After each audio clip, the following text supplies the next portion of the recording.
Hello friend, আমি আর কে দিন থেকে তোমাদের সুমন বলছি। বন্ধুরা, আমাদের ছাদ বাগানের প্রত্যেকটা জবা ফুল গাছ থেকে আমরা অসংখ্য পরিমাণে এইভাবে জবা পাবো এবং তার সাথে সাথে প্রত্যেকটা ডালে ডালে আমরা কিন্তু কুড়িতে আমরা কিন্তু ভরিয়ে তুলবো। বন্ধুরা, আজকে তোমাদের যে পরিচর্যাটা বলবো, এই পরিচর্যা যদি তোমরা করতে পারো, প্রত্যেকটা ডালে ডালে তোমরা কিন্তু এইভাবে কিন্তু তোমাদের গাছে জবা ফুল দেখতে পারবে এবং ডালে কিন্তু কুড়িতে জবা গাছ কিন্তু ভরে থাকবে। বন্ধুরা, পাতা থাকবে সবুজ চকচকে, পাতাতে কোনো রকম প্রবলেম হবে না এবং ডাল ভরে তোমরা কিন্তু ফুল দেখতে পাবে এই জবা গাছে। বন্ধুরা, প্রথমে যেটা বলবো সেটা হচ্ছে জবা গাছ কিন্তু খুব রোদ পছন্দ করে। তাই জবা গাছকে কিন্তু আমাদের খুব কম করে হলেও 3 থেকে 4 ঘন্টা রোদ দরকার। কিন্তু দুপুরের রোদ্দুর আমরা কিন্তু জবা গাছে দেবো না, কারণ 42-44 ডিগ্রি তাপমাত্রার যদি রোদ দুপুরের দিকে পড়ে তাহলে কিন্তু গাছ ঝিমিয়ে পড়বে, নেতিয়ে পড়বে। এতে ফলে কিন্তু গাছে কিন্তু ফুলের কড়িগুলো হলুদ হয়ে ঝরে পড়বে। তাই আমাদের সকাল থেকে 11টা অবধি যে রাত তাপ থাকে, সেই তাপে যদি আমরা এই জবা ফুলগুলোকে এইভাবে রাখতে পারি, তাহলে কিন্তু আমরা এরকম ফুল প্রত্যেকটা জবা গাছে আমরা দেখতে পাবো এবং পাতা থাকবে সবুজ চকচক, গাছের গ্রোথ হবে খুব ভালো এবং গাছ ভরে আমরা কিন্তু এরকম ফুল পাবো। বন্ধুরা, তাই এই ফার্স্ট কাজ তোমরা কিন্তু অবশ্যই করবে। বন্ধুরা, আমরা দ্বিতীয় ভাগে যে পরিচর্যাটা করব, আমাদের গাছের পাতাকে একদিকে যেরকম সবুজ চকচকে রাখবো, অন্যদিকে কিন্তু আমরা ডাল ভরে কিন্তু কুড়ি আমরা নিয়ে আসবো। এই সময় আমরা গাছকে রাসায়নিক খাবার না দিয়ে আমাদের কিন্তু ঘরোয়া উপায়ে জৈব পদ্ধতিতেই কিন্তু আমরা যে খাবার ব্যবস্থা করব, সেই খাবার দিলেই আমাদের কিন্তু গাছ ভরে এরকম কুড়ি আসবে। বন্ধুরা, আমরা এরকম টবের মাটিতে আমরা জাস্ট দুটো খাবার আমরা যদি অল্টারনেটিভ 7 দিন অন্তর অন্তর দিতে পারি, তাহলে কিন্তু আমাদের আর কোনো রকম আর এক্সট্রা খাবার গাছে দেওয়ার দরকার নেই। এই খাবার গাছে দিলেই গাছ ভরে আমরা কিন্তু প্রত্যেকটা ডালে কুড়ি পাবো। বন্ধুরা, আমরা টবের মাটিতে খাবার দেওয়ার আগে এই নিচে যে সমস্ত ছোটো ছোটো ব্রাঞ্চগুলো দেখতে পাচ্ছ, এই সমস্ত ব্রাঞ্চগুলোকে রিমুভ করে দিতে হবে। কারণ এই ধরনের ব্রাঞ্চ যদি গাছে থাকে, তাহলে কী হবে, যে ধরনের যে খাবারগুলো আমরা গাছে দেবো সেই সমস্ত খাবারগুলো গ্রহণ করবে। এর ফলে কিন্তু গাছে ঠিকঠাক কুড়ি আসবে না, গাছ কিন্তু ভালো পুষ্টি পাবে না, গাছে কিন্তু গ্রোথ ভালো হবে না। কারণ এই সমস্ত ব্রাঞ্চ থেকে কিন্তু ফুল হবে না, শুধু জাস্ট নতুন নতুন শাখা বেরাবে।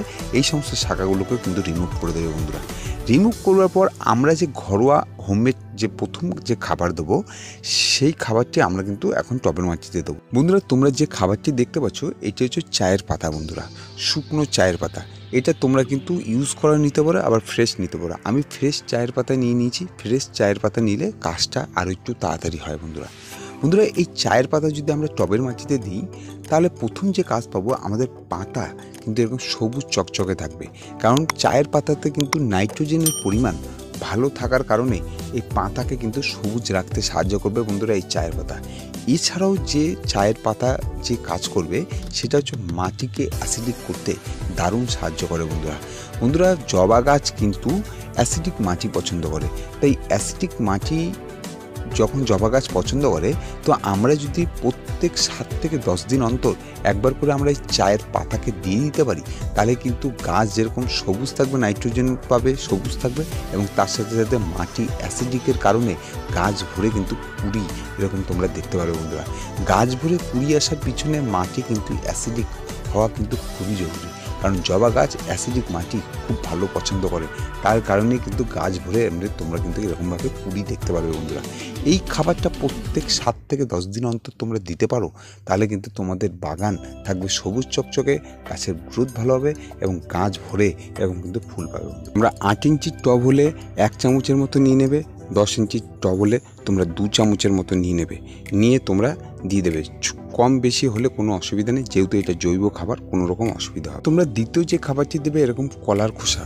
বন্ধুরা, এই কলার খোসাকে আমরা কিন্তু গাছে দুভাবে ব্যবহার করতে পারবো। একটা লিকুইড করে, এবং লিকুইড করবার পর যে খোসাগুলো থাকে, সেই খোসাগুলোকে আমরা ফেলে না দিয়ে সেই খোসাগুলোকে আমরা কিন্তু টবের মাটিতে ব্যবহার করব। তো চলো কিভাবে ব্যবহার করব আগে দেখিনি।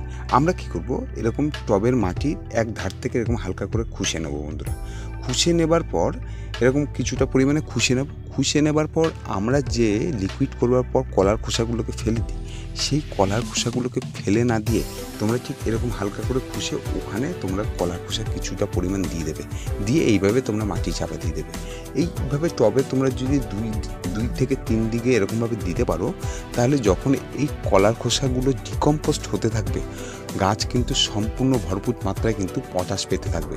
আর তখন কিন্তু গাছ ভরে তোমাদের কিন্তু কুড়ি কিন্তু চলে আসবে বন্ধুরা। 12 মাস তোমরা কিন্তু এই জবা গাছে ফুল পেতে গেলে তোমরা এই কলার খোসাকে এইভাবে ব্যবহার করতে পারো। তোমাদের 12 মাস কিন্তু তোমরা জবা গাছে তোমাদের ফুল দেখতে পারবে বন্ধুরা।